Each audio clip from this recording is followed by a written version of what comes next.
हाल ही में एक बड़ी दिलचस्प तस्वीर सामने आई जिसने सबका ध्यान अपनी ओर खींचा। इसमें भारत के प्रधानमंत्री नरेंद्र मोदी और जर्मन चांसलर फ्रेडरिक मर्ज एक साथ पतंग उड़ाते हुए दिखे। अब ये सिर्फ एक तस्वीर नहीं थी, बल्कि ये एक बहुत गहरे होते रिश्ते की कहानी बयां कर रही थी। तो आइए आज इसी कहानी को जरा और गहराई से समझते हैं। ये जो लाइन है ना, ये इस पूरी बातचीत का कह सकते हैं सार है। लेकिन सवाल यह है कि एक मामूली सी पतंग भारत और जर्मनी जैसे दो इतने बड़े और ताकतवर देशों के रिश्ते का इतना पावरफुल सिंबल क्यों बन सकती है।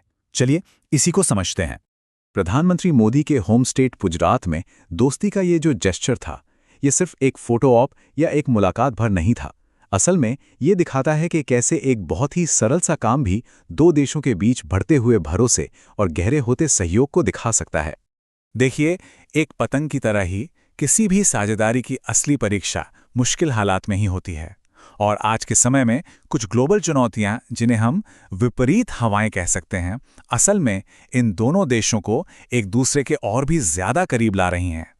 तो ये विपरीत हवाएं हैं क्या? ये हैं एक ग्लोबल ट्रेड सिस्टम जो अब पहले जैसा भरोसेमंद नहीं रहा, इंटरनेशनल कानूनों की लगातार अनदेखी और दुनिया भर में बढ़ती अस्थिरता। ये कुछ ऐसी कॉमन चिंताएं हैं जिनका सामना जर्मनी और भारत दोनों ही कर रहे हैं, और दोनों ही देश एक स्थिर और प्रिडिक्टेबल ग्लोबल ऑर्डर चाहते हैं। और ये बात इस स्थिति को कितनी खूबसूरती से बयां करती है। जैसे एक अच्छी पतंग को ऊंचा उड़ने के लिए तेज हवा की जरूरत होती है, ठीक वैसे ही ये जो तूफानी हालात हैं, ये भारत जर्मनी साझेदारी की असली ताकत को सामने ला रहे हैं और ये दिखा रहे हैं कि वे मिलकर क्या कुछ हासिल कर सकते हैं। अब आते हैं इस पार्टनरशिप की बिल्कुल नींव पर, और वो है इकोनॉमी। और ये कोई छोटी मोटी साझेदारी नहीं है। हम दुनिया की दो बहुत बड़ी इकोनॉमिक पावर्स की बात कर रहे हैं। एक तरफ है जर्मनी, जिसे यूरोप का इकोनॉमिक इंजन भी कहा जाता है और जो आज दुनिया की तीसरी सबसे बड़ी आर्थिक शक्ति है। और दूसरी तरफ है भारत, जो दुनिया की सबसे तेजी से बढ़ती बड़ी इकोनॉमीज में से एक है और ठीक जर्मनी के पीछे चौथे नंबर पर है। मतलब एक साथ मिलकर ये ग्लोबल स्टेज पर एक बहुत बड़ा आर्थिक असर डालते हैं। लेकिन भविष्य की तस्वीर तो और भी ज्यादा दिलचस्प है। अनुमान यह है कि कुछ ही सालों में भारत जर्मनी को पीछे छोड़कर दुनिया की तीसरी सबसे बड़ी इकोनॉमी बन जाएगा। और जानते हैं सबसे हैरान करने वाली बात क्या है? जर्मनी इस बात का स्वागत करेगा। ऐसा क्यों? क्योंकि जर्मनी भारत के विकास को अपने लिए खतरे के तौर पर नहीं देखता। देखिए, वर्ल्ड इकोनॉमी कोई ऐसा खेल नहीं है जहां एक की जीत का मतलब दूसरे की हार हो। जब भारत बढ़ता है तो जर्मनी को भी फायदा होता है। जर्मन प्रोडक्ट्स के लिए एक बड़ा बाजार मिलता है और जर्मन कस्टमर्स के लिए बेहतर सर्विसेज मिलती हैं।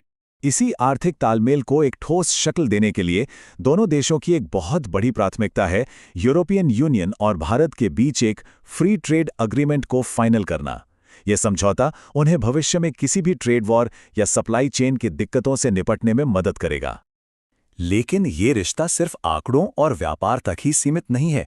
इसकी एक और बहुत गहरी परत है, और वो है लोगों का आपसी जुड़ाव। अगर अर्थव्यवस्था इस रिश्ते की पतंग है, तो ये मानवीय जुड़ाव वो डोर है जो उसे संभाले रखती है। चांसलर स्कोल्स की भारत यात्रा का एक छोटा सा किस्सा इस ह्यूमन कनेक्शन को बहुत खूबसूरती से दिखाता है। ये किस्सा उन युवा भारतीयों के साथ उनकी एक बातचीत के बारे में है जो जर्मनी जाकर काम करने की तैयारी कर रहे थे। जरा इस तुलना को देखिए, इससे पूरी बात एकदम साफ हो जाती है।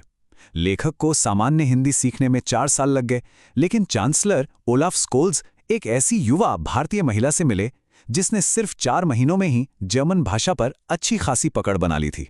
ये उन इंडियन प्रोफेशनल्स की सीखने की क्षमता, उनकी इच्छा शक्ति और उनके टैलेंट को दिखाता है, जिनकी जर्मनी को सख्त जरूरत है। और ये सिर्फ भाषा सीखने तक की बात नहीं है।